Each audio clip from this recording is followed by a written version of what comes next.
विद्यार्थियों, कक्षा 11 की भौतिक विज्ञान की पिछली क्लास में हम लोग बीमीय विश्लेषण पढ़ रहे थे, जिसमें हम बीमीय विश्लेषण के एक उपयोग को पढ़े थे कि एक मात्रक पद्धति से दूसरी मात्रक पद्धति में किसी भौतिक राशि का मान परिवर्तित करना है तो किस तरह से किया जाता है।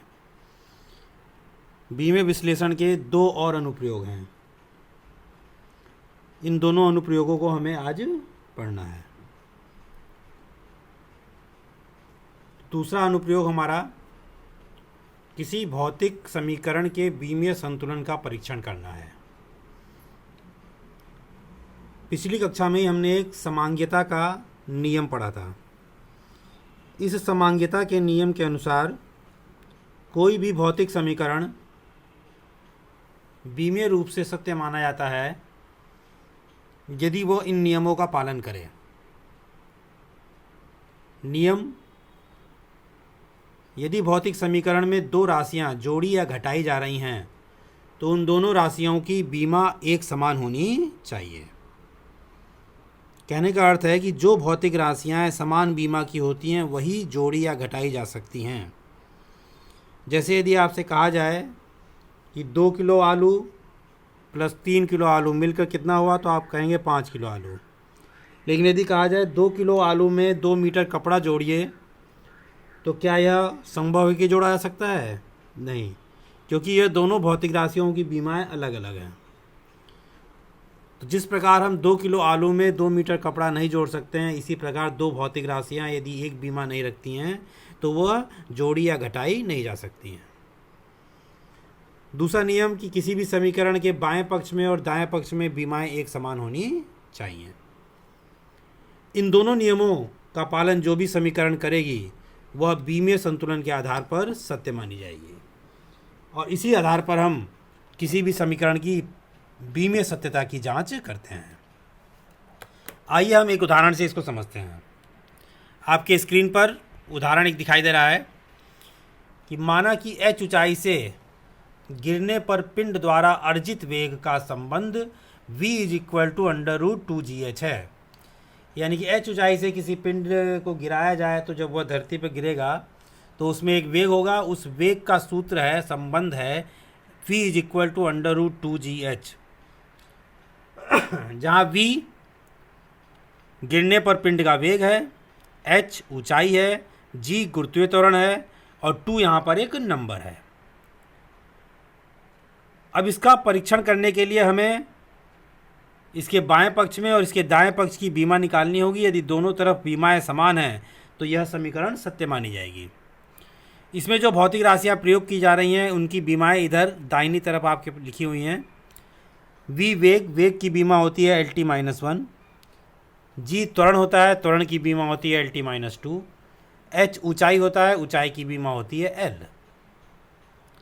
अब इनको रखते हुए हम इसके बाएं पक्ष की बीमा पहले निकालते हैं। LHS साइड में केवल v है तो v की बीमा LT-1 हो गई, अर्थात इसके बाएं पक्ष की बीमा LT-1 हो गई। उसके बाद RHS की बीमा निकालते हैं। देखिए आपके स्क्रीन पर हल किया गया है। RHS में √2gh है, 2 एक नंबर है, इसकी कोई बीमा नहीं होगी। g त्वरण है, त्वरण की बीमा रखेंगे LT-2, और L ऊंचाई की बीमा है, यहाँ रखेंगे L। तो यहाँ LT-2 और L रखा गया अंडर रूट में। इसको हल करते हैं हम, L इंटू L, ये L पर 2 हो जाएगी पावर T-2, अंडर रूट का मतलब पावर 1/2। इसको हल करेंगे तो घात L2 पर घात 1/2 का मतलब हो गया 2 से 2 कट जाएगा, L1 आ जाएगा, और -2 का मतलब है -1 आ जाएगा। इस तरह से दाएं पक्ष का भी बीमा क्या आया? LT-1 आया। अर्थात बच्चों यहाँ पर हमें बाएं पक्ष की बीमा और दाएं पक्ष की बीमा एक समान प्राप्त हुई और दोनों ओर की बीमाएं एक जैसी हैं। अतः बीमीय संतुलन के आधार पर यह संबंध सही है। इसी प्रकार से हम किसी भी संबंध को उन दो नियमों से परीक्षण कर सकते हैं। एक, यदि उस समीकरण में दो भौतिक राशियां जोड़ी जा रही हैं तो उनकी बीमा समान होनी चाहिए, और बाएं पक्ष और दाएं पक्ष की बीमाएं भी समान होनी चाहिए। नीचे कुछ प्रश्न दिए गए हैं आपको गृह कार्य के लिए। इसमें एक जो पहला प्रश्न है वह मैं एक बार आपको समझा देना चाहता हूँ। बीमीय रीति से v is equal to u plus a t का परीक्षण कीजिए। तो यहाँ पर v बराबर u प्लस ए टी का परीक्षण करना है। यहाँ पर देखिए दो भौतिक राशियों का योग भी है और उन दोनों के योग के बराबर v है। यानी कि यदि ये दो भौतिक राशियाँ जोड़ी जा रही है, क्या क्या, u मतलब प्रारंभिक वेग, ए टी में a त्वरण है और t समय है। u की जो बीमा होगी, ए टी की जो बीमा होगी, दोनों एक समान आनी चाहिए, पहला यह जांच करेंगे। और उसके बाद दोनों को जोड़कर जो v प्राप्त हो रहा है अंतिम वेग, इसकी भी बीमा वही होनी चाहिए जो इन दोनों की है। जैसे 3 मीटर कपड़ा प्लस 2 मीटर कपड़ा बराबर 5 मीटर कपड़ा। इसका मतलब हुआ कि तीनों राशि एक समान होनी चाहिए, तीनों की बीमा एक समान होनी चाहिए। तो यहाँ पर जांच करने के लिए हम क्या करेंगे, u की बीमा लिखेंगे LT-1, AT की बीमा निकालेंगे और फिर v की बीमा निकालेंगे। यदि ये तीनों बीमाएं एक समान आती हैं तो यह समीकरण सत्य माना जाएगा। इसी प्रकार दो और एग्जाम्पल आपको गृह कार्य के लिए दिए गए हैं। यहाँ पर इन तीनों प्रश्नों को आपको गृह कार्य में हल करना है और हल करने के बाद अगले टर्न पर उसको आपको दिखाना है। अब हम बीमीय विश्लेषण के तीसरे अनुप्रयोग की बात करते हैं। तीसरा अनुप्रयोग जो है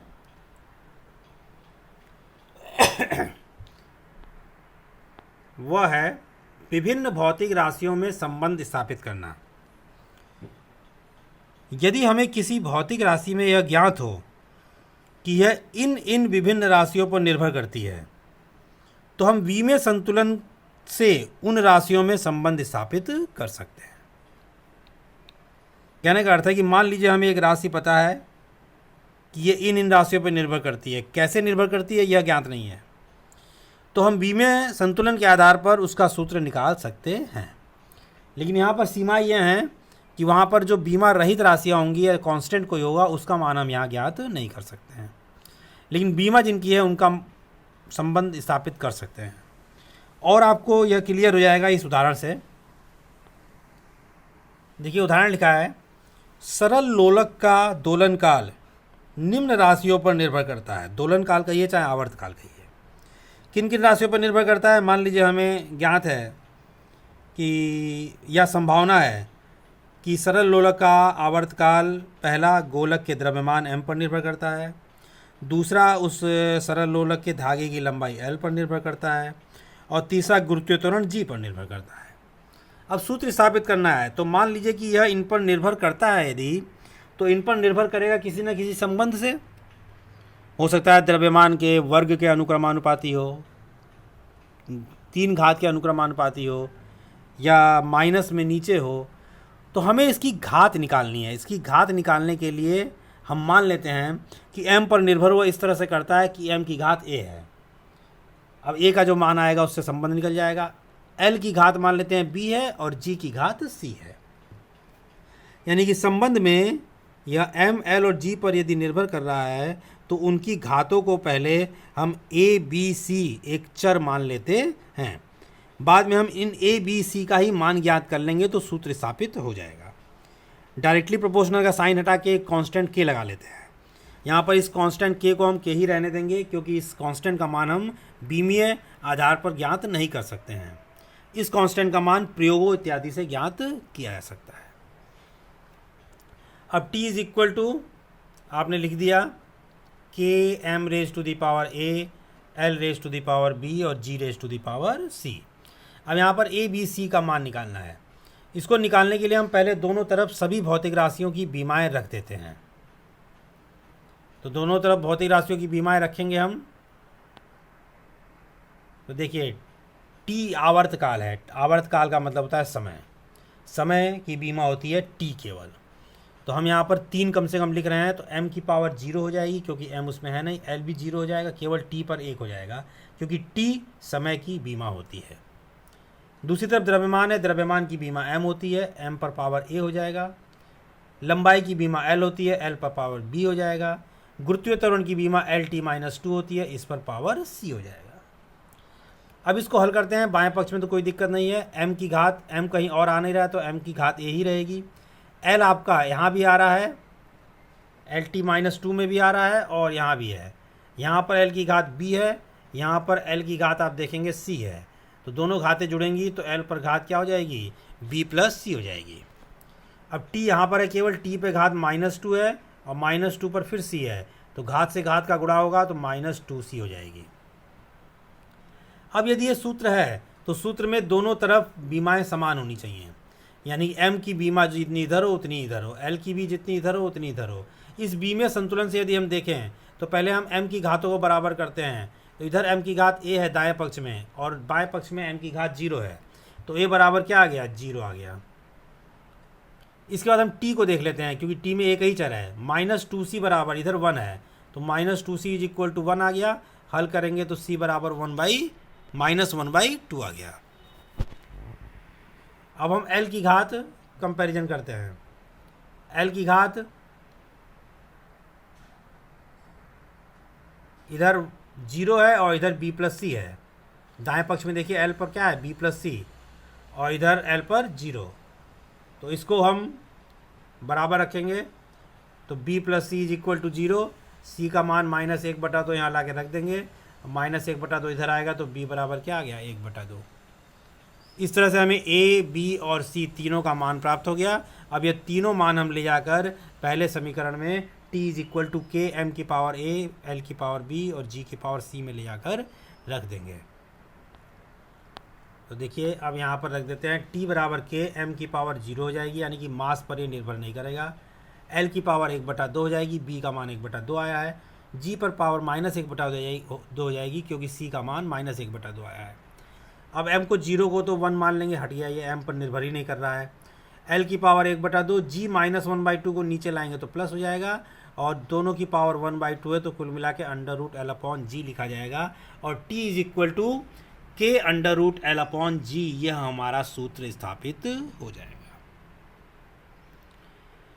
बच्चों, इस उदाहरण से हमें यह निष्कर्ष निकल रहा है कि यदि हमें यह पता हो कि एक भौतिक राशि इस पर निर्भर करती है, इन राशियों पर, तो पहले उन राशियों की एक घात मान ली जाती है A, B, C। उसके बाद दोनों तरफ हम सबकी बीमाएं रख देते हैं।